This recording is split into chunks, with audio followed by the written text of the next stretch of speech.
responsibility as vessels to be the evidence that God exists. I have some people that I am honored to share this platform with tonight. If you want to call it divine timing, you can. If you want to call it circumstances, you can.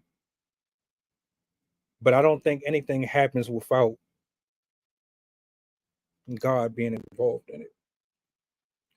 I've worked with this brother a few occasions on the stream. If you haven't caught any of our conversations, you need to spin the block.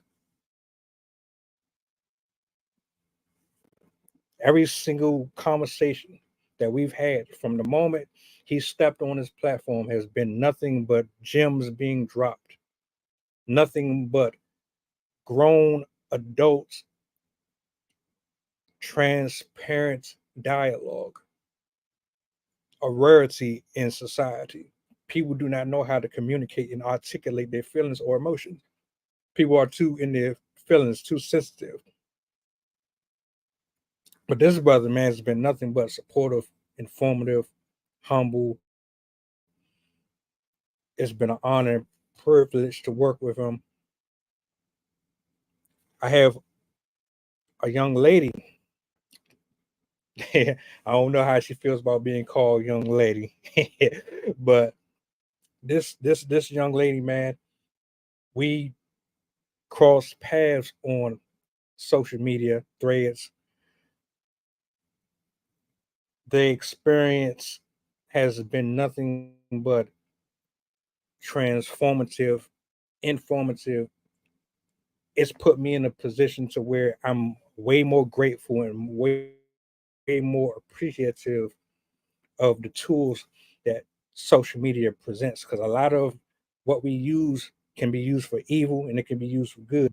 But I've come to meet a lot of dope people, and I pray that I continue to come into contact with like-minded individuals along the way. I want to give y'all a warm welcome. Y'all show some love for Miss Nairobi and Jason Matthews.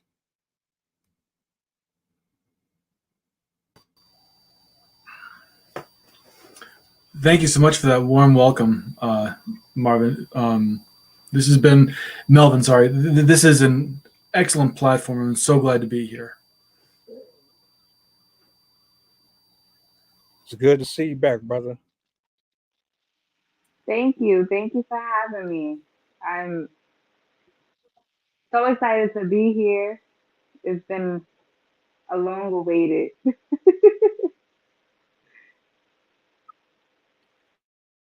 Absolutely, absolutely. Um, if you want to introduce yourself before we get into the topic at hand, the floor is definitely yours. I want you to be at home. I want you to feel as comfortable as possible throughout this stream. Anyone who comes up here, I want them to always feel that they can be themselves, that they can convey whatever it is that they need to convey. This is an open forum. This is about the people. This is not about one individual. So, um, before we get into this, I'll hand it over to Jason, and then, or we can go to Miss Nairobi if you want to introduce yourself. Jesse could go first. Appreciate it. Thank you. My name is Jason Matthews, and I have been studying leadership for probably the past 15 years. I've been in sales for over 20 years. And I've really used that time, especially in leadership. I've had many opportunities of being able to understand what makes a really effective leader, one that not only is able to get to the goal, but also able to take care of those they are responsible for. And understand that leadership is about responsibility, about being of service to those who um, follow you and what that responsibility means. And through that time, I've really been able to. I've had many opportunities of being able to have great conversations with people like Melvin, with other people, and even with many of my clients, helping them understand and learning from them the different nuances that come within leadership, knowing that this is something that we always learn from. And I take every experience as a new learning opportunity of being able to lead more effectively and create a better dynamic between the leader, those they are responsible for, those they serve, and those affected by how they lead. So, with that, Nairobi, please take it away. Wow, thank you for that, Jason. That was powerful, impactful. Um, I don't have a big presentation like that.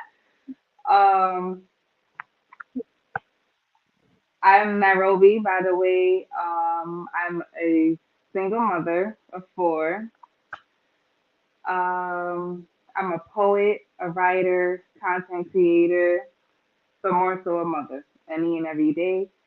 And my job here is to be of service, however, in whatever way I can.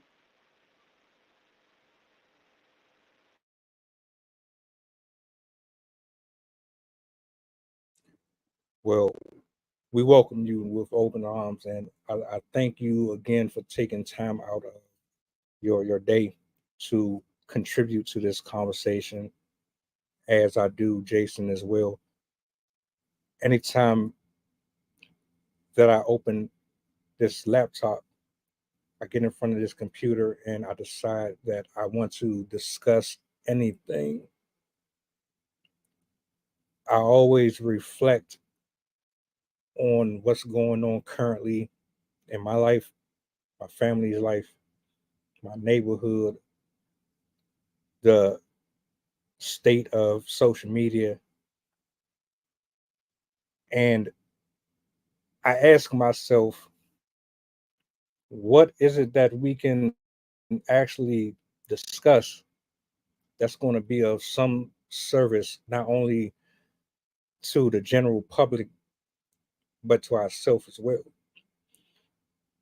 Because it's easy to gossip and speak on things that's not really going to be beneficial or helpful. It's easy to be angry and bitter and clown and joke around and do things to distract ourselves. But the reality is there's always something that's going on in someone's life that is causing them hurt, misery, pain, confusion. And one conversation, one word of encouragement, one piece of advice, one action can change the course of somebody's life just like that in an instant. So coming into this evening, I had to really think about something. We're in a state right now in life where we're either going to walk for justice, we're either going to fulfill our calling and our purpose, we're going to do everything within our power to be the best that we can be for ourselves and for our souls and for our livelihoods, or we're going to continue to straddle the fence and walk in this weakness, walk in this lie that we can't be more than what we are, that we can just continue to play around with our souls, our spirit, our mental health, our finances, our relationships. We can just continue to just play around. And it brought me to faith without works.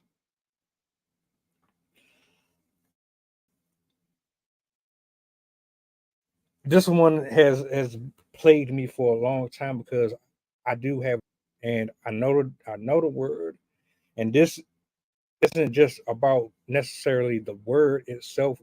It's about your relationship with God. It's about your relationship with yourself, and how deeply do you honor yourself and love yourself and respect yourself, and are you really giving your entirety to fulfilling your life? Are you going to be satisfied and happy when everything is done, when the lights and the curtains close? Are you going to be satisfied with the direction that you decide to take moving forward, especially going into 2024? So I want to touch on you guys' take on faith without works. What does that mean to you? And kind of differentiating the difference between believing but not actually doing the work. Um, we can start with Jason and go to Nairobi. I appreciate that, Melvin. Thank you. This is a really good topic. It's one that's very nuanced and extremely deep, and it takes a lot of care to really be able to do it justice. When you talk about faith, faith requires action, because without action, faith just becomes hope or becomes an idea. And these are things, while nice, ideas are good, hope is good. It doesn't really do anything. There's a great quote I like to use that hope is not a strategy, or hope is not a plan, and that's the difference between hope and faith. Faith, you know that there is a plan, and you move forward trusting in that plan, even if you don't know all the details of that plan. You just do it. You move forward because you know there is something that is worth moving forward towards, or there is a cause that is fueling your movement, and you do it because you know, or you trust the fact that it's going to happen. You trust that your actions are going to lead to something better, or it's going to lead you to, at least to the next place where you can go from there. And what that is, you may not know, but you have. But that's what faith is to willing to trust in something that you don't know. And not knowing doesn't mean you don't take action. Not knowing me doesn't mean that you act without any kind of plan either, because that's just recklessness. What it means is that when you take action, you are doing it with the purpose of knowing that yes, you want there's a goal you have in mind. Like Stephen Covey says, begin with the end in mind. You're going towards that end, and yet you have the faith that the resources that you need, the things that have to come together, the milestones that you have to reach are going to be reached. You might not know how, but the how isn't your problem. It's not your concern. Your concern is to do the work.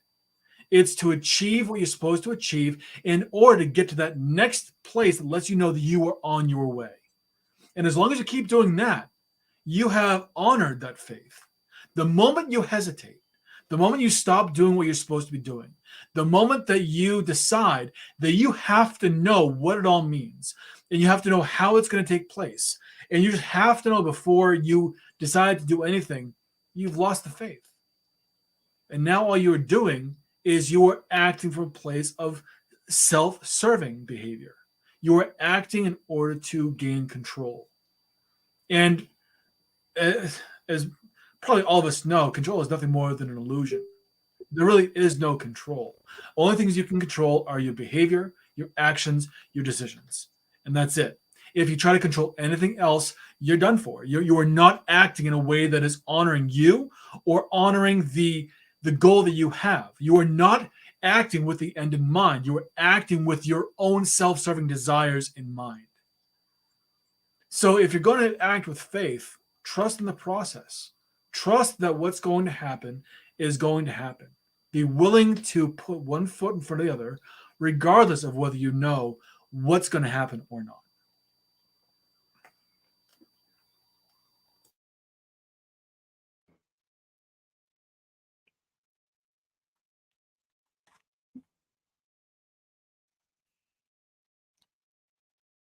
I'm gonna say this, just touch back on a couple things that you picked up on.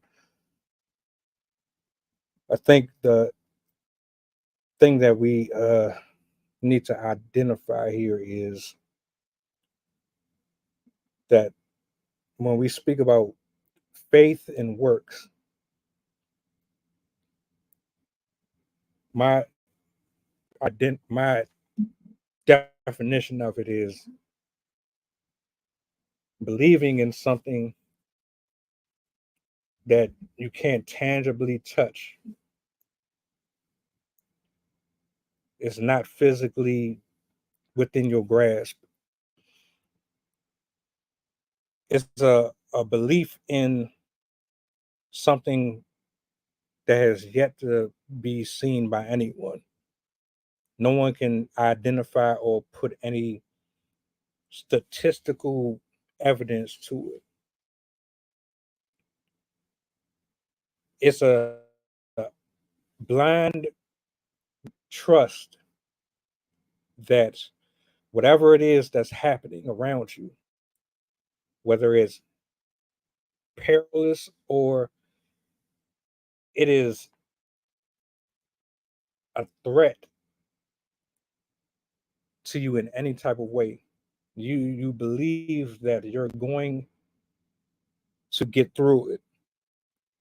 You're going to reach that destination, whether or not anyone believes or sees it or not. It means that you believe that there is another plane of existence, that there is a creator, that there is someone who is going to help you walk on water, that's going to help you do the impossible.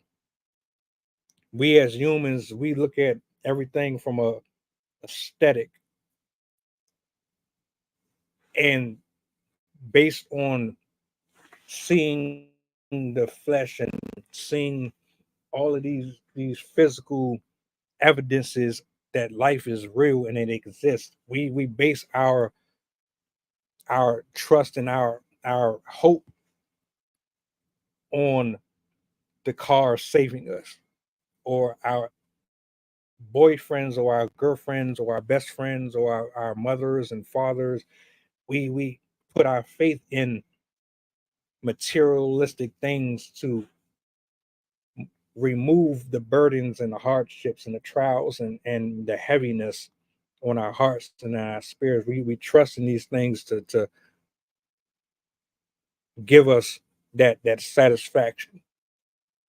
That's not faith to me. Faith is stepping in front of a bullet, knowing that your life can be taken from you, but you trust that God is going to be there with you, whether or not you get shot or you don't. Faith to me is believing that you can speak freely about whatever it is you believe is right or wrong, and you're going to trust that God is going to be with you when people scrutinize you and judge you for opposing certain ideologies. Faith to me is seeing a vision. Nobody else believes in it, but you believe in it, and you strive to get to that place. You beat the odds. You fight against the wars, the liars, the cheaters, the manipulators, the ones that speak negatively on your life. But even with having faith, you have to have works. You have to apply the faith and put it into action. You can't just have this this set faith, say I believe this and I believe that, but you don't do the necessary things to show that you have the faith that you have. And what happens is you say you have this faith, but your lifestyle shows that you don't really believe what you say you believe, and it reflects on your decisions. It reflects on the people that you deal with, your career paths, your love language, your friendships. It all really ties into one thing. So I wanted to say that before I lost it, and I'll turn it over to Miss Nairobi. Thank you, Melvin, and thank you, Jason, for that powerful testimony. You had a lot of gems there. I want to say that I am the living, breathing testimony and truth of faith without words. I've been there, I've lived it, and the answer to that is truly what Jason said, control. Um, when you try to control your external reality and have no self control within your internal reality, your life is going to be exactly that because you're trying to control a force that is unseen that you can't simply control and you have no control of it.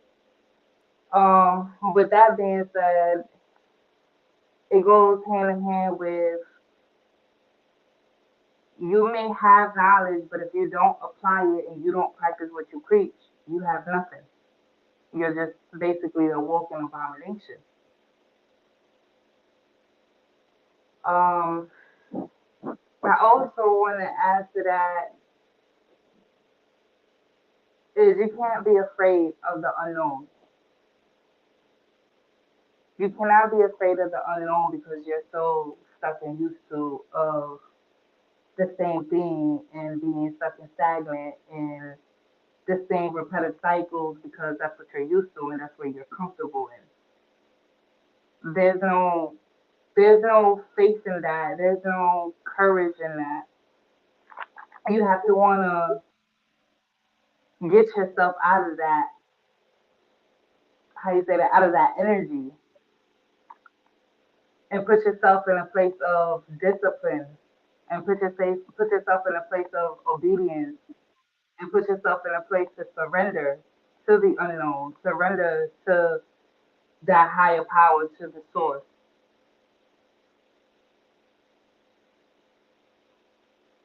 and be consistent with it. Because when you lack all of that, and I really truly don't like saying that word lack. However, when you lack that, you experience repetitive cycles and patterns because you're not changing your habits. You're not changing your formula. You're like I said, you're staying in the same place. Um, and again, it goes back to like you're not loving yourself. If you don't love yourself and you don't know who you are truly, but you can sit here and preach to others about themselves, but you don't know you. That's where the confusion comes from within and being lost in the source. Um, what else was I gonna say?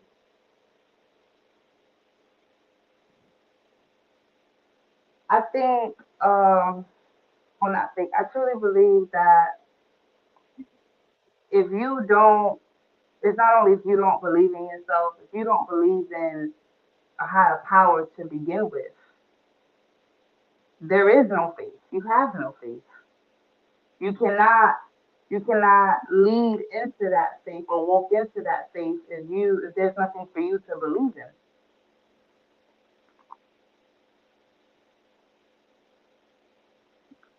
So you have to know that there is something outside of you or within you that is a higher power. In order for you to see that, you have to be in stillness. In order for you to feel that, you have to be in stillness.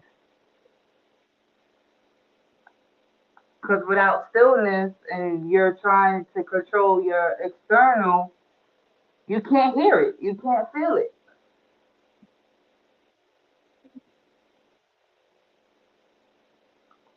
So how would you know that it's there?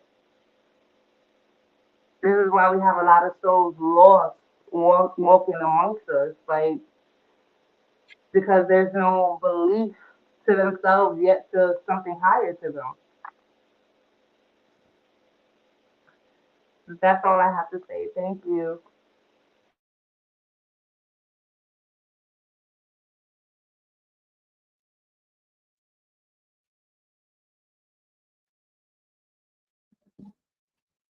I think a lot of the reason why we have such a division, and we have a lot of people who walk in their own laws and their own rules, it's because a lot of them may have watched someone who supposedly had faith, believed in a higher calling and a higher energy. They saw someone who claimed that they knew God, but their walk didn't reflect their actions. And when you have someone who say they love God, they know God, and they recite scripture to you, but they in the world gambling and doing all of this contrary to what they preach to their family and friends, that can turn a lot of people off. And they can say, well, hey, you doing such and such and such and such and such. I thought you were supposed to be a Christian. I thought you were supposed to be this. Why would I even subscribe to this? Why would I even believe in it if what you're doing is no different than what I'm doing right now?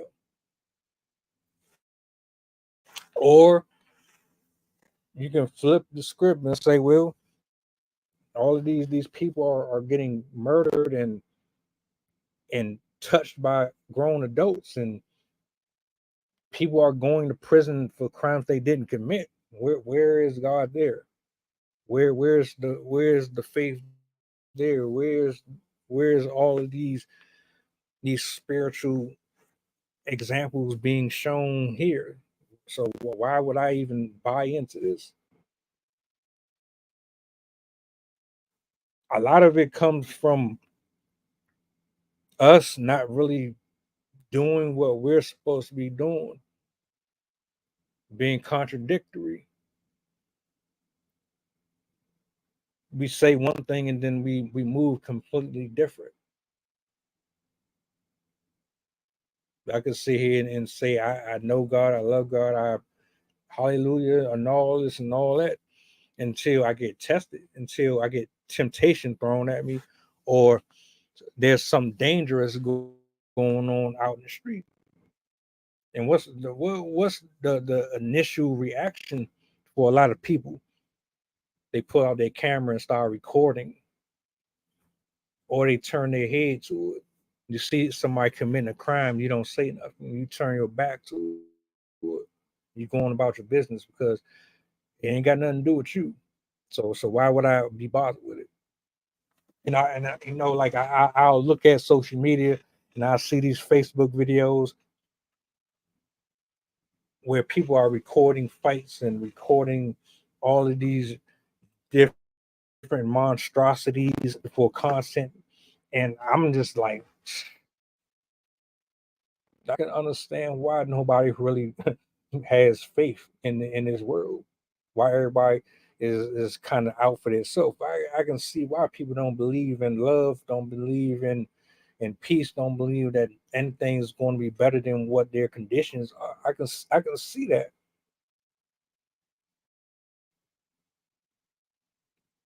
And it's sad because I know everyone is not operating under those circumstances. I don't mean to cut you off now, but I have something to add to that. I believe that has a lot to do with a lot of people being of the world and not just being in it. Too deeply into the physical and not remembering their spiritual contracts, basically. Like, you got to know your purpose and why you came here. Like, what are you serving? What is your purpose? Why are you here?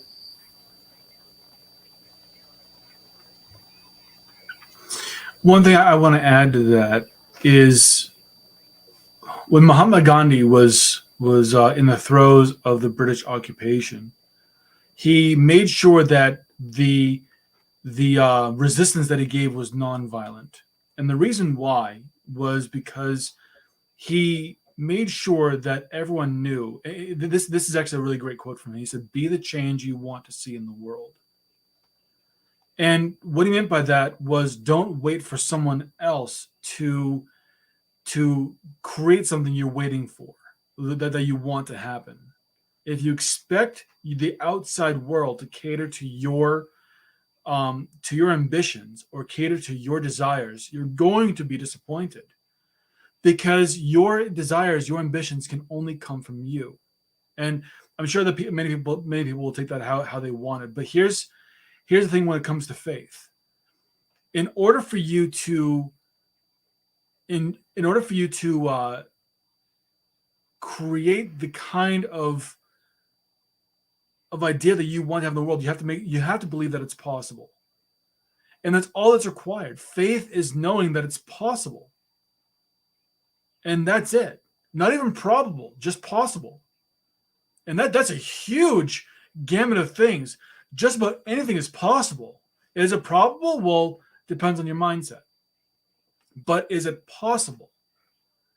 And the moment you open yourself to the realm of possibility, the moment that you relinquish the expectations you have of others, the moment you decide that you want to create something, or that you want to when you want to experience something, not create but experience something greater, and you take on the mantle of responsibility to say, in order for this to happen, I have to make it so. I have to be the one who does what is necessary to make sure that what I see in the world reflects how I feel, or reflects the changes that I want to see, that I am creating the changes that I want to see. You are modeling the changes you want to see in the world. And in regards to things like social media, violence or provocative things or whatever, there's nothing you can do to change that. And that's actually that's a huge relief. There's nothing you can do to change that. But there is something that you can do to change the way that you experience it and the way that you interact with others based on your experience, the way that you connect with others, the way that you choose to live your life, and modeling how you want to see the world change is much more powerful than by talking about it or expecting other people to to expect that change to come to take place for you. A quote that I said in our last podcast together, Melvin, was the more you expect, the more you can expect to be disappointed. And it's only when you take on the responsibility of believing that you have the power to make some sort of change, however small. All change starts small. And as long as you have the faith of a mustard seed, you will create great things. But you have to be willing to do the work. You have to be willing to be faith in action. And so it requires you to do something. So that's where I'm gonna pause there. But Yeah, thank you.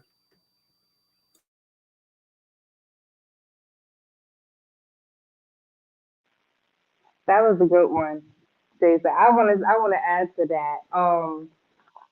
Especially that last thing you said. I feel like that definitely has a lot to do with ego as well. Because for one, I'm not gonna sit here and lie and say that I wasn't very ego oriented for a very large part of my life. Where my mind was, well, I'm this type of person, so everything got to come to me. I don't feel like I have to lift a finger, and this has to be given to me, and that has to be given to me. When life sure has been life, and life definitely put me in my place. Um, where it's like, girl, you could think you whoever you want to be, but at the end of the day, you still have to get your ass up and put some type of work in. Something. You can't think that you this, person or being and everything's gonna come to you just all willy nilly. That's not how it works, and you definitely not trying to put any type of action towards it. That I had to learn the very hard way. The hard way I had to learn that because it was like, but hold on, I'm this loving, nurturing, caring person. Like, why do I have to work for anything? Why do I have to do this? Why do I have to? It was always the whys and whys and whys and whys, bro. But I'm this type of person, and it was like, no, it doesn't matter. It doesn't matter who you are. You could be Buddha. You could be Jesus. You could be God. You could be whoever you are in the flesh. But at the end of the day, you still have to improvise. You have to put the action in. You have to put forth. And if you're not doing that, your life is going to be exactly what it is. It's going to be a reflection of what you think you are or who you think you are. Something you said, Nairobi, was really profound. The fact that you learned the hard way, and I think that the only way that, from my own perspective, the only way that's really worth learning anything is the hard way. To know how to do it wrong first, so you can appreciate how to do it right. And that makes it even more responsible, even more precious. Because when you find that truth after doing something the wrong way for so long, it's like I want to treasure this, and it becomes even more important to you, and becomes something that's even more urgent for you to share, especially when it's something that you can share with others. It's much more impactful when you've been able to figure out the right way after doing the wrong way. It's a gift. It really is a gift that we are given. The ability to trial and toil and then to get it right. It sucks in the doing, but once it's done, it's much better than just having it been given it to you in the first place. That is so, so true. And I feel like if you're not failing, you're not learning. And if you're not learning, you're not growing. And that's just that. Like that is all there is to it. Because if you're always in the how you say that, in the forefront to wanting to be successful, excuse me, to wanting to be successful all the time, but you're getting it like with the handout and you're getting handouts, you're not doing the work and you're not learning anything because you have those handouts, you have those certain type of people and networks that's putting you in, so you're not really learning anything. You're not gaining from it. You're not gaining anything from it. You're not learning any valuable lessons because you got it. That's it. You got your way in. But it's like with failing, it's obstacles and how you said, excuse me, with failing is obstacles, and when within those obstacles, you're learning the obstacles. So you know now what to do and how to be better and how not to go through those obstacles the same anymore. You understand? So it's like, it's a lot.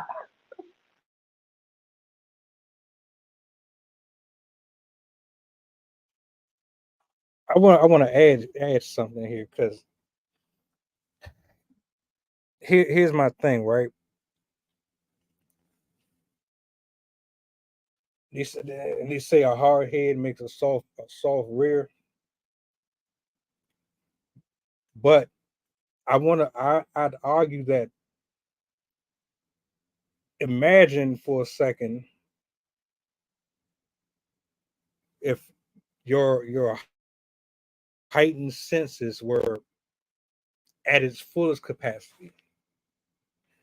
You knew exactly what was going to happen if you did the opposite of what you knew was the truth. The word says, you're wiser to be amongst a council than to walk with somebody and fall. Imagine just knowing that if you decided to say yes to that person when they said let's go out, and you knew that if you went out that there was going to be something very tragic that happened, versus knowing that if you stayed in the house you could prevent so much from happening just off of your decision to take heed to wisdom. I'm not saying that learning the hard way doesn't teach us and help us grow. What I am saying is that there's so many things that we could mitigate if we understood, like, the very word that I speak into existence could make me sick, or it can make this person sick. Or if I step foot off of this porch, I'm going to get hit by a metro bus. Or if I lie to my friend about their love life and their relationship, and I tell them to stay with the person, that person's going to beat the crap out of them. Every action has a reaction. Whether or not we decide to listen to a person's advice or not is contrary. But would you rather learn the hard way, or would you rather take the wisdom and operate from the wisdom? Mm. And I think for me, being hard headed and stubborn, where I would take people's advice and I would kind of just go off and do what I wanted. Learning the hard way there's a lot of discomfort, but I don't know if I would prefer the discomfort over have just listening and then just doing it the way that I should have did it in the first place. But I guess it just really depends. I believe that has a lot to do with discernment of your intuition, according to discernment of how you say that? What's that word? Basically, like the blind leading the blind. Basically, like it's either discernment of your intuition or you're going against it. So is it you need to know if you're discerning your intuition or you're discerning anxiety or um I got the word at the tip of my tongue, but I just can't say it. Um,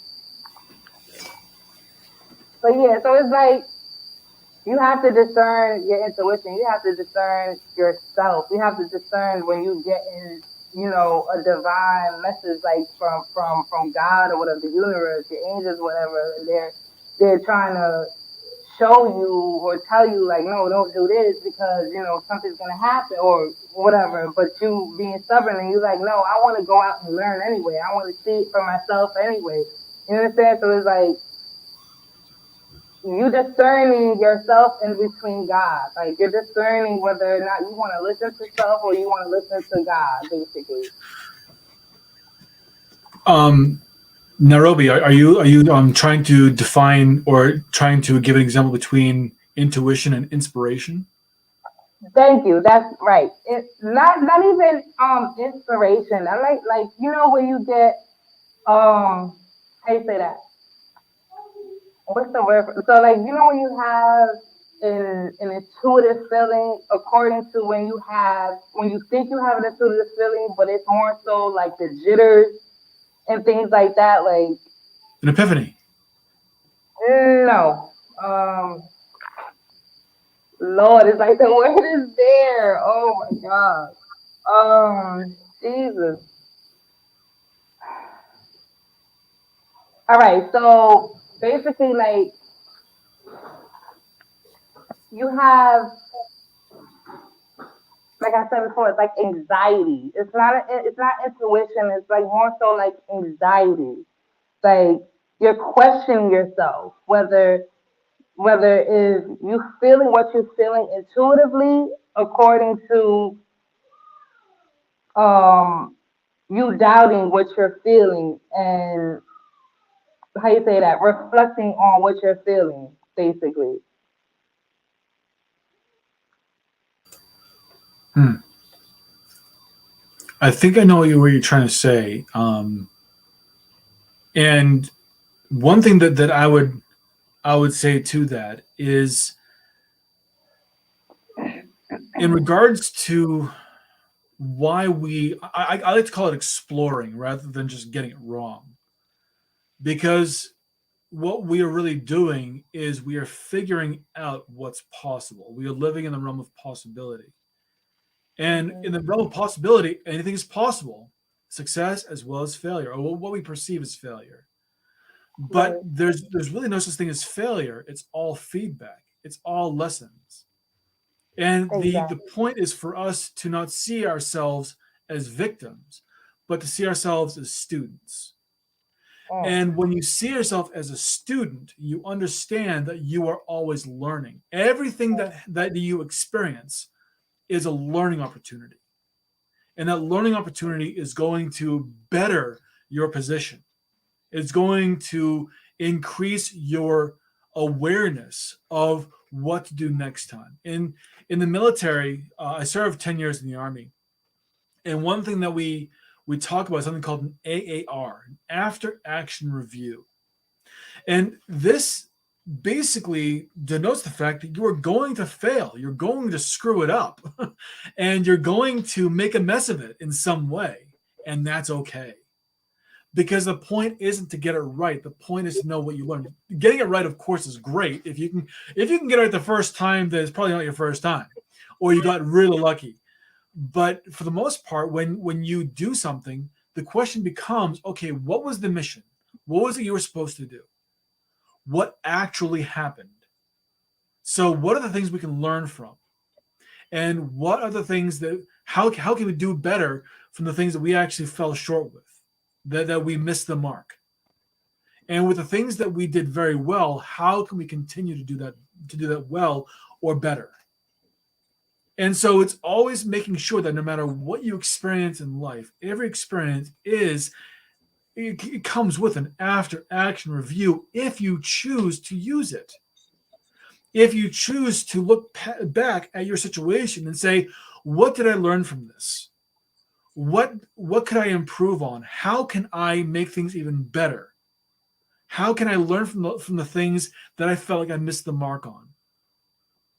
You become a student with everything that you do. And when you are a student, there's absolutely no way that you can possibly fail.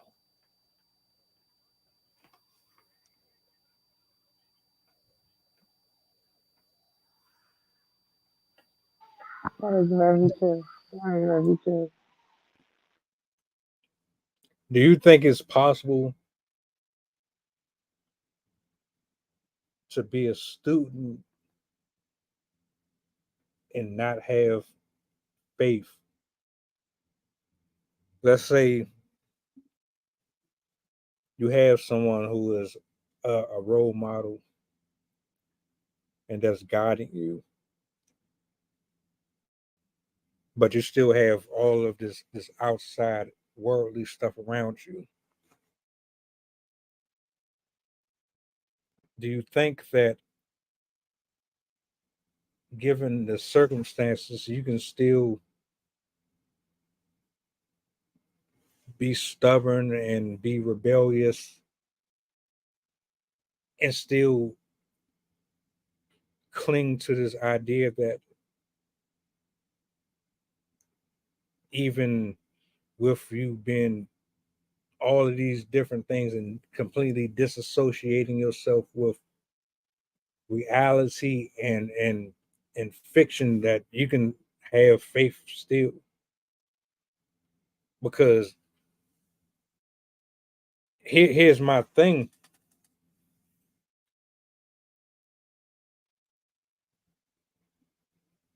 It's one thing to get to a place in your own life where you understand what you need because you did the work. God is doing the work within you. It's another thing to have to go out here and start planting seeds in the people, because it's easy to tell somebody to walk blindly into unknown territories. It's easy to say stand up for somebody, walk away from this, walk away from that. But if they don't see that you did it, what do they have to go on? I have to rely on the word. If I read anything from the Bible, I have to trust in it. I can't let somebody tell me how I need to live and how I need to move and operate. I have to know for myself. I have to have the relationship with God myself. He has to confirm in me through experience and through my own seeking of the answers for him to tell me whether or not I'm going in the right direction or not. And listening to that voice. Because if he said to me right now, I want you to hop on a bus and go into the most dangerous area in your neighborhood, and I want you to take your Bible and I want you to start reading. That takes an entirely different level of trust, an entirely different level of faith. And not only that, now you have to actually take your feet and go do it, versus I want that job, but I'm too lazy to do it, but I know I can get it. So I'm looking at different levels of it. Do you believe in yourself, or do you believe in God enough to allow him to decide what's good for you, what's right for you, what's wrong for you?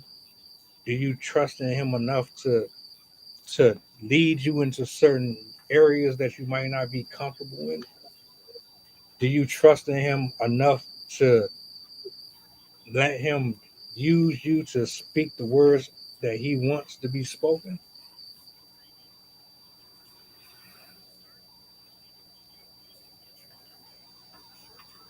I think both of those are instances of faith, both examples. They are varying degrees, and I think it's important to understand that the requirement of faith is to understand that there is a goal in sight, and you don't have to understand how to get there. You just have to know that it's possible. It's the idea of living in that realm of possibility, and that is what allows the great works to happen. You don't have to have any evidence that it is possible or that it's going to be probable.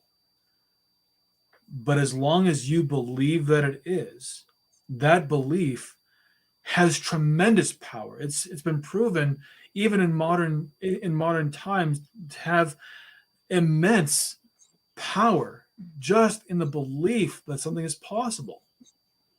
To believe that you have the capacity to experience something far greater than you ever have. And all you have to do is believe that it's possible and follow that belief to its natural conclusion. That's it. That's all you need to do. So whether it's that job, whether it's proselytizing, whether it is um, helping a friend, whatever it might be, the level of risk is not commensurate with the power of faith.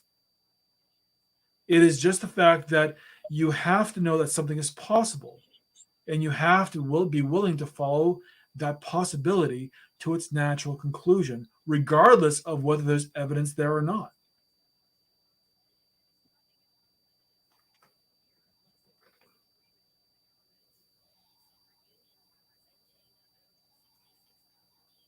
This is what I want to say. I'll give it to you.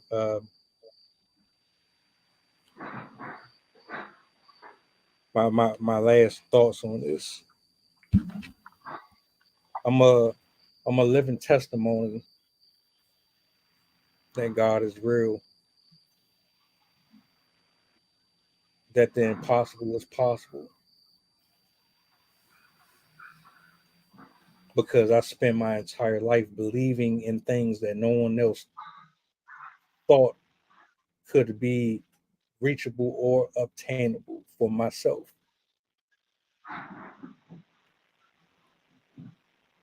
I am constantly being tried and tested. This is just me talking to the people because I want to make sure that folks understand that we're not perfect. I am not perfect. I am surrounded by demonic attacks all the time. They come to me here, they come to me here. I've had things taken from me. I wake up and I'm tested. I go to bed and I'm tested. Going into 2024, I am at a complete reset, rebuilding, relearning, rewiring who I am as a person, not walking in self, not thinking that I have to be in control of every single thing that I do. To say that I have faith, it really means that I'm willing to die for believing that God is going to move my mountains, that He's going to use me as an example, that He's going to speak through me, that all my burdens and my hardships and all of my trials and my struggles, He's going to get the glory out of it. No matter how troublesome and overwhelming it is, I have to go into the next year knowing that I'm not going to have the same people around me no more. I'm not going to be liked, or I'm not going to be favored in a lot of people's eyes because of my opinions and my thoughts. I'm going to say a lot of things that's going to trigger people because they don't want to hear the truth. The fact of the matter is, a lot of people are under the ideas that what everybody is preaching and speaking on social media and in our real life is coming from a place of righteousness, and it's not at all. A lot of people are operating under this idea that they are being used by the spirit, and they're not. They're being used by demonic principalities, and I have to talk about it. I have to speak on it. I can't get up here and be political. I can't care about whether or not I have dangers coming towards me when I leave out of this house and come back in it. I can't worry about the attacks. I can't worry about whether or not a person gravitates towards my messages. I can't worry about whether or not I reach the audience that I want. When it's all said and done, I still have the answer to my creator. And he's going to say to me, What have you done for me? Have you really exercised your proof that you walked in faith and you trusted in me? You believed in me like you say you do, or was you just putting on a show for people to make yourself look good for the public, so they could get some type of gratification out of you dancing around like a monkey when the whole time you're not really genuine about your walk or your calling or your purpose. You're sitting up here fronting like you're really one thing, but you're not what you say you are. And people are being affected by you every day, all the time. You call somebody to stray. You call somebody to sin. You call somebody to lie. You call somebody to cheat. You call somebody hurt. You call somebody pain, all because of your inability to understand that you are being monitored and watched. I'm seeing everything that you're doing. I know more about you than you know about yourself. So who are you lying to? Are you lying to them or are you lying to yourself? So my last thoughts on this. I don't care who you are. I don't care where you are in life. I don't care what you have going on in your life.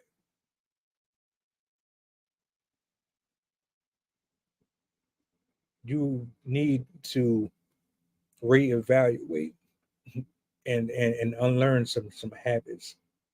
I still have to do it. I'm still working on it because I say I have faith all the time, and then when it's time for me to do things, I stray and I backslide a lot of times. I ain't gonna sit up here and lie and act like I don't, but I acknowledge that I have the problem, and I'm working on it, and I'm doing something about it. Everything that you and Nairobi said, 100% facts. I take it in consideration. I told you initially on previous streams that when we leave here, I take everything that is being said here and I keep it because I don't want to go into the next day the same way I was the day before. That's what it's about. I don't want to be the same way I was before. I want to be better than what I was before in all areas, if possible. And that requires a lot of maintenance and a lot of work, a lot of accountability. A lot of us have been lied to and misled. A lot of us have been surrounded by people we thought had all this wisdom and they had all the keys and all the answers, and the whole time they put you down a spiral of BS. I'm not the only one. I done been around people that I thought if I smoked, then I'd be cool. I've been around people I thought if I drunk and I did this and did that, I'd be cool. I'd be accepted. I'd get closer to my destinations if I did things the way that everybody else was, and it never works out. You have to be brave enough to walk in your own. You were made specifically to be who you are, from your hair follicles all the way down to your personality. That's you. That's who you were born to be, not the next person. You can't cultivate the life that you want trying to conform to everybody else, taking on everybody else's theologies and philosophies, and that's not it's not going to work that way. It never does, and it only lasts for a short period of time. So where does your faith really lie? Does it lie in man or does it lie in God? Where does your faith stand at? Who do you believe in? Really? Do you believe in yourself? Do you think that you're God? Can you walk on water? Can you split the Red Sea? Can you change the heart of bitter people? Can you get these people off the street that's selling their bodies and selling their souls in the music industry? Do you have the power to free innocent people that's locked up? Do you have the power to bring justice to the families that lost people that's been buried in our backyard? Do you have the power to find these suspects that's walking in our communities free? Do you have the power to do that? If you don't, you're not God. And the way that you're carrying yourself out of fear and out of doubt is is poisonous, it's toxic. You're hurting and killing yourself. It's okay to learn. It's okay to get answers and get truth from other people. You don't know where you're going to get it from. You don't know who's going to teach you something. And that's all I gotta say. Um,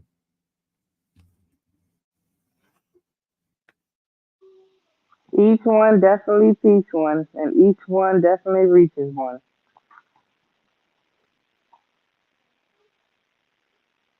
And I think I believe that it depends on your perception, not only your perception, how you was raised, to see and view the Bible, to see and view God for what it is. Because truth be told, the Bible was never meant to take seriously as far as how you say that directly. It's the Bible was more so in symbolism and allegory. And it takes you to read between the lines and discern the truth between those symbolism and allegories to begin with. So when they say the sun walks on water, for what we can see is the sun reflecting on the water, not an actual physical person walking on water. The world we live in the Bible, it says man created, well, Adam created Eve from his rib, right? The world we live in, woman give birth to children. It's not that we come out of a woman come out of man's ribs and that's how we came into existence. So that's why I'm saying, as far as like the Bible is not to be seen as direct, if that makes sense. One thing that I want to add to everything that has really been said, something that stands out for me, in between the lines, actually, funny that you say that, Nairobi, um, is the best way that we can have faith and the best way that we can act on that faith is to not take ourselves so seriously. Because the more we're willing to lighten up on ourselves, this allows us to practice forgiveness for ourselves, which means that the grace that we give ourselves is also the grace that we provide to others. And it's only through that grace, through that lack of taking oneself so seriously, that we open up the realm of possibility. The more we take ourselves seriously, the more we take a situation seriously, the more we can only see the situation for what it is. And the more we can only react or respond to what's in front of us. However, the more we lighten up, the more we're able to step back and not see a circumstance or a person's actions as happening to us, but an experience that we are invited to play in. We then are able to understand what else is possible. From this situation, from this experience, what else is possible? What other outcomes can I create by living in that realm of possibility? And I think the more that we're able to do that, the more we're able to understand our true power and how faith has more to do in our lives then our decision making, then our thought processes, then our ability to control anything. Our ability to just live in the realm of possibility by not taking ourselves so seriously is probably one of the greatest gifts that we can give to ourselves, which means it's a gift that we can now share with others. And I want to add on to what Melvin said earlier about, are you God? Can you do this? Can you do that? I believe that we all host and have God within. I don't believe that God is some type of sky daddy. I believe that God is within us all. So with that being said, it's like, if you know the God within, you know self, basically. And it's about the message you're conveying, the message that you're portraying to the world at the end of the day with that God knowing self, basically. So it's like, you can you can know that you have God within, but what are you doing with that knowing? Are you creating a change within yourself first, so that others around you can be affected by that change, but in a good way, positively, or you're in basically your ego base and you believe that you are God in the flesh, and you're causing harmful interactions with others, and because you're ego based and you're thinking that you can do what God does in the flesh, but you're actually causing more harm to yourself than anybody, if that makes sense. So it's like,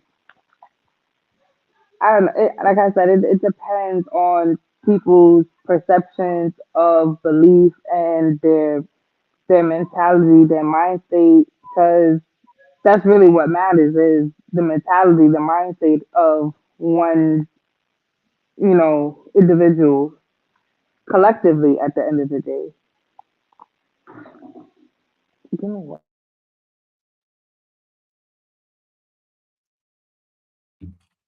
A lot of a lot of uh, a lot of jewels dropped here. A lot of them. Lots of them. Moving forward, I to respond to Nairobi, uh, for me, you can't serve two masters. So the things that I try to think about when I go about my day is like, am I doing things that would allow God to stay here, or am I doing things that's going to make him leave, and you know I'm replacing him with things that I should not be inviting in, because we spoke on this before about opening doors. Once you make certain decisions based on flesh and things of that nature, you allow and give permission to the enemy to come in and take refuge within your vessel. And so you confirmed something when you said you have God in you, because you absolutely do. Knowing that, I try to be a little more responsible with what I'm feeding myself, and more mindful of my conversations and what I'm reading and what I'm listening to. I've drastically changed my type of music and my lifestyle since this year passed. From January to now, it's been a whole different outlook on a lot of things. And to Jason's point, I I got a habit of taking things too serious. I'm not gonna lie about that, because you get in your head and it's like, man, Need these bill collectors, man. They keep on hitting me up, man. They leaving me all these emails and they calling my phone excessively every single day. Like, man, I don't know. And then I start panicking and I start doing things irrationally. That's not faith. That's not really believing. That's not even, you know, you basically putting extra pressure on yourself that you shouldn't be. So now it's just like Hakuna Matata, man. I'm just like, man, whatever's gonna happen is gonna happen. Real. Let me tell you something about faith.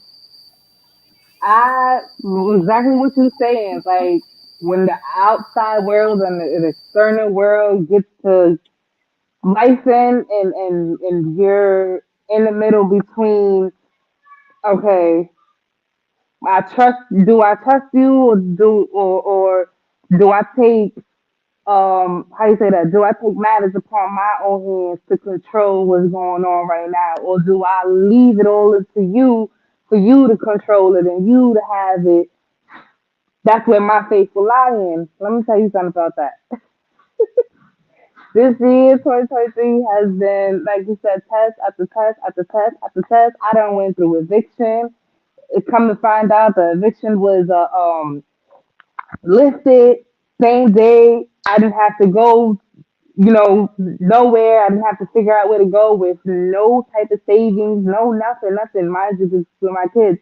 And then the house I was living in got condemned.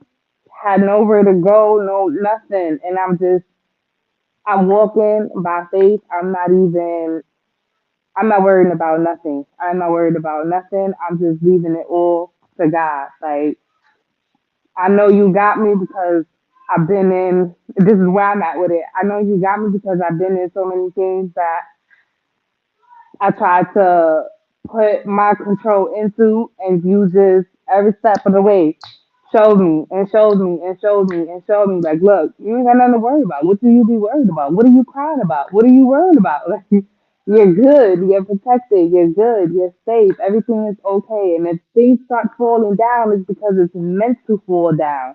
It's meant to happen. All these things are supposed to happen. Everything's happening as it should, and not, you know, how you say that? Like there's that saying, life is happening uh to you and not for you. What is really the opposite is life is happening for you and not to you. So it's like I had to take that into accountability for my life a lot this year. Like, okay, so this happened. All right, boom, that was meant to happen. Family and friends, this happened. Boom, that was meant to happen because these people, I wasn't growing with them. I wasn't learning anything from them. I wasn't elevating from them. Whether that's a house, job, whatever it was, it's like everything was happening for a reason because it just was meant to happen. And there's like nothing we can do about it, but just let it. One thing I wanted to comment on this. I know that we're running out of time, so I won't make it too long.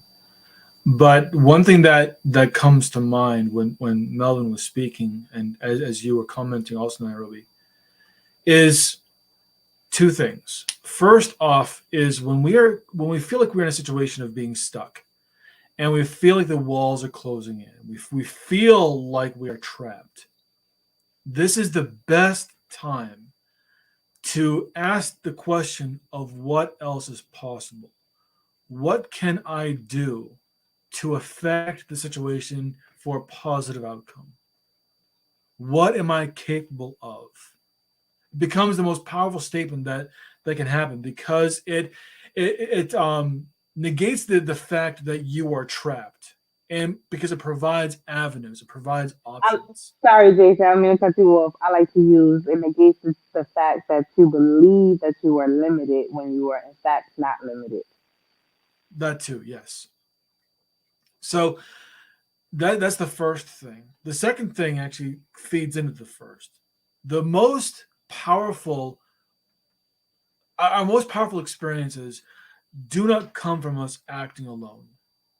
They come from us acting with others. There's There's a great quote that I love to use that says, "Ye are the leaves of one tree and the fruits of one branch."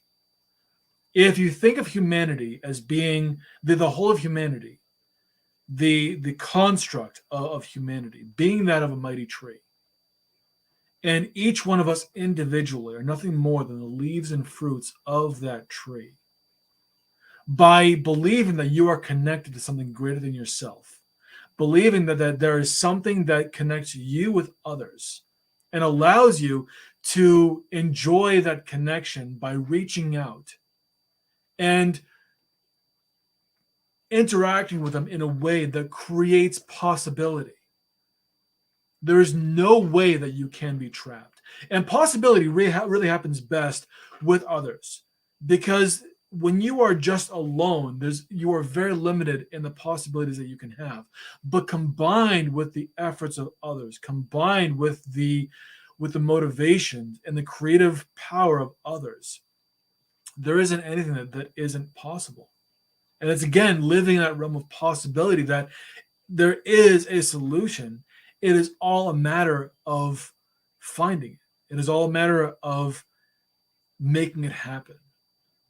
And it's those moments that we do that cats knock phones off of tables, and everything else that happens along with that. But also, we were able to experience the beautiful things in life that give us relief, that allow us to feel like we can't be trapped, that our freedom exists because we believe it is so, and we believe it is so we make the things happen that make it possible. So this is only possible when we do stop taking ourselves so seriously, and we do take on the assumption that something else is possible. And because it's possible, I can benefit from other things as well. And if I can benefit, others can too. So why not reach out to others and create something that is even better than what I could have created by myself? And in doing so, enjoy the benefits thereof and stop the feeling of being trapped.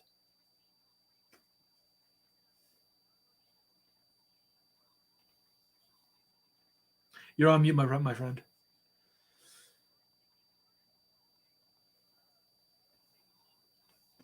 Uh,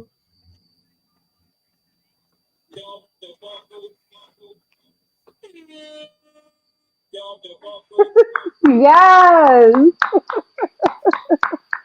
mic drop, that was mic a drop. word. Woo! That was deep. That was deep. That was definitely deep. I like to say, if you believe that you lack or that you're limited to anything, then that's what your reality is going to be. And I like to say that everything is literally a mindset. It's like you have to get yourself to that state of mind. And if you don't put yourself in that state of mind, that you're going to believe exactly that you're stuck and you're stagnant and you lack things and you can't access things. And, oh, but I need to do this and I need to have that and I can't do this or I can't do that. That's everything is all that is just saying that is a mentality that you have to grow from and evolve from. If not, that's just gonna be what it is. It is what it is. If it's negative, if it doesn't encourage you or build you up, if it doesn't speak life into you, if it is not coming from a loving place, if it always sounds as if it's condescending or pessimistic, it is not of God. It is not somebody that you should be around. It's not something that you should entertain. You better take heed to the feeling that's in your gut. Immediately get that out your head. Do what he said. Do what she said. Turn the other Don't way forget, and run. don't forget confusion and fear, because that is definitely not of God. That's a fact. That's a fact. I'm trying. It's not. I love that tree analogy, man, because and look, where where do you think your power come from when you wake up out of bed?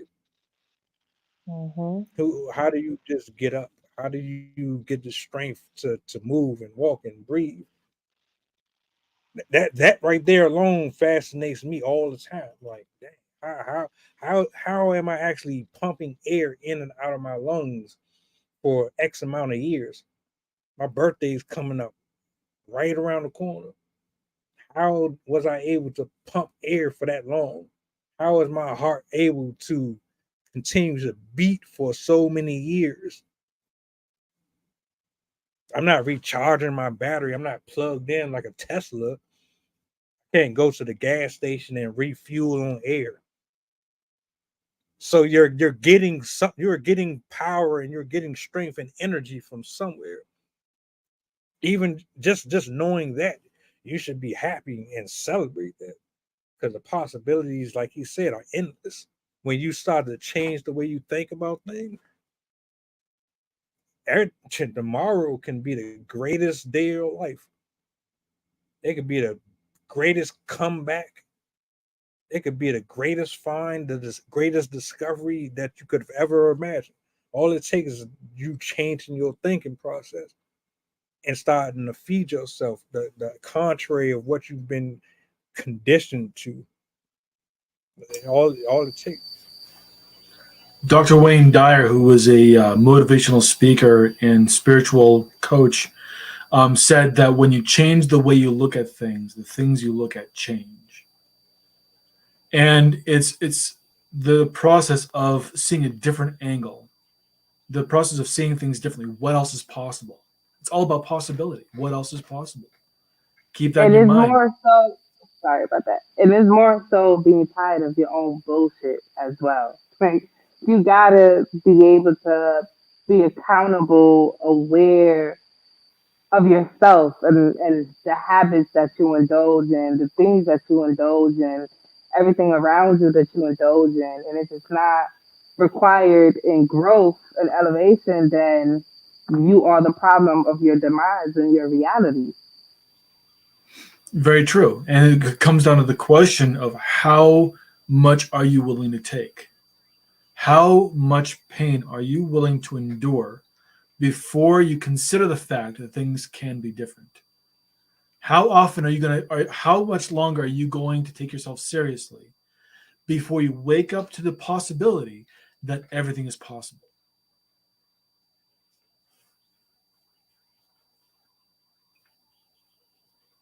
Rather believe that I will reach a million subscribers.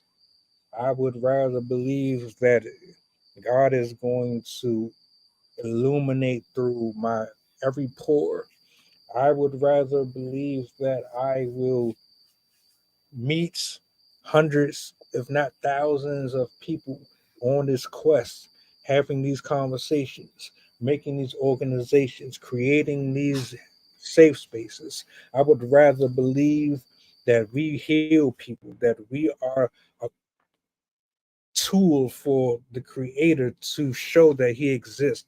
I would rather believe that he is going to take care of us and take care of me even in the midst of my storm, and that I lose my life tonight or tomorrow or next week or going into the next year. I would rather go to my deathbed knowing that God was happy with me doing something for him than to run away and allow the mindset of someone who refuses to come out of their ignorance to keep me in the same place that I was 2 years ago, 3 years ago. I would rather be alone for the rest of my life, believing that God cares about me more than anyone else, that He will take me further than anyone else could possibly. I will go with that. I will die with that. Even if I don't get to those plateaus, I still trust and believe that I will do exactly what I needed to do for him. That's all it's about. Trusting, believing. I had addictions, horrible ones. Fighting one right now, still. I beat a lot of them. And I couldn't have done it without faith, getting on my knees, praying constantly, crying constantly, asking for forgiveness constantly, repenting constantly, being angry constantly, telling the truth to him constantly. Look, God, this is what it is, man. Like, what you doing? Like, come on, man. Like, come on. You know this ain't me. I don't like this. I don't like who I'm around. I don't like that I'm the way I am. I don't like that I'm smoking. I don't like that I'm addicted to this. I don't like it. I know you pissed off at me. I know you don't like what I'm doing. I know I'm getting punished for certain things. I know you chance. I know, but I'm still coming to you as I am, sinner and all. Yeah, I did that. You just seen me do that. I know it was just 5 minutes ago, but I'm still coming to you. I have to. I have no other choice. If I don't talk to you, who's going to save my soul? Who's going to correct me? Who's going to heal me? Who's going to help me? No one's going to do it. Nobody cares. No one cares to the extent that you do. I can't pick up the phone and call X, Y, and Z to have these conversations. I can't tell them my deepest, darkest secrets. I can't share my vulnerabilities with the world. I can't get down on my knees and cry for this person or that person. They don't care to the extent that you do. Everything in this world is temporal, is conditional. People love and care about you conditionally. They don't care about you internally. They don't care about you overall for the long term. They don't care about your discrepancies, your darkness. They don't want to walk with you the lengths that you're willing to walk with me. I have to come here. Even sometimes when I don't want to pray to you and I don't want to come to you, I have to. I need to, because I know what I know for myself and nobody else. So regardless of if anyone believes in me or whatever, I'm going to come to you. I'm going to talk to you. I'm going to trust that you're going to do something. And when you do it, boy, oh boy, am I going to celebrate. But I'm not going to be boastful, and I'm not going to show off, and I'm not going to be all braggadocious about the things that you're doing for me. See, I know how to move low key. I don't have to show off my success. I don't have to prove anything to anybody. But by faith and by me believing in the impossible things that everybody else thinks is impossible, you're going to do it. You're going to do it, and I don't have to say a word. I don't have to do nothing. You're going to do it, and they're going to see it without me opening my mouth. And that's all I got to say about that. And I see you in the building. I see you in the building. Salutes to you.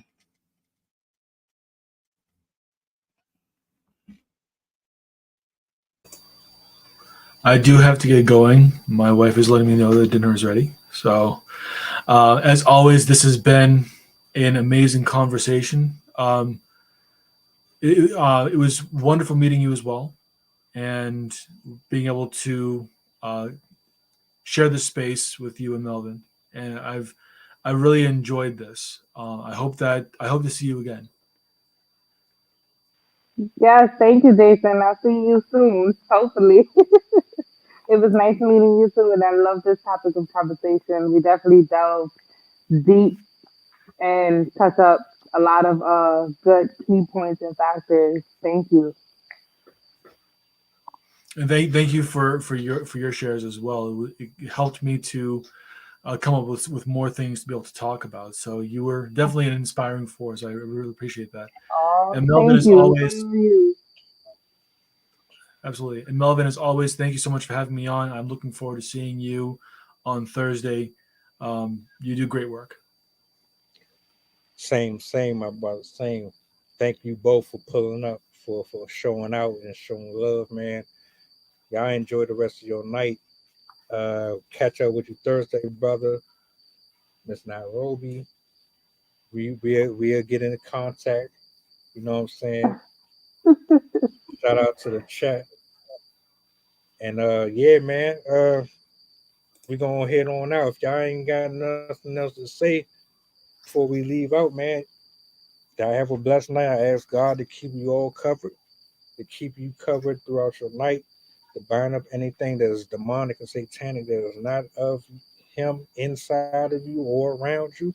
I rebuke and plead the blood of Jesus against anything satanic or demonic that's being spoken in the atmosphere through the hearts of them who despise or have any type of animosity against you in the name of the Father, the Son, and the Holy Spirit. I ask these things in Jesus' name. Amen. Thank you. Amen. Have a great night, And with guys. that being Peace and blessings. Assembly of Excellence, signing out. Hey, look, folks, I appreciate y'all for pulling up.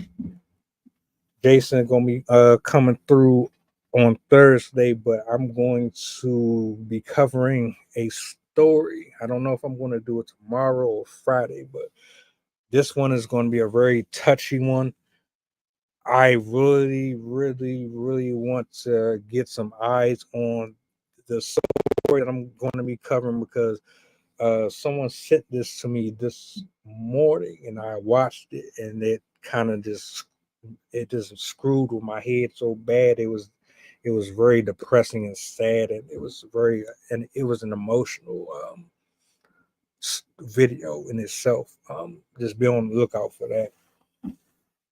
We're gonna close out. If you need to contact me or reach me, man, you know how to. I'm trying to put together a stream for Sunday, man. We going into 2024. I want to put together a panel and a poetry setting to where we can actually all just vibe and bring in the new year on good energy, supporting, carrying, and getting rid of things that is just toxic. So yeah, man, y'all enjoy the rest of your night. Won't keep you anymore. We've been on here almost 2 plus. If you need to reach me, you know how. Assembly of Excellence signing out.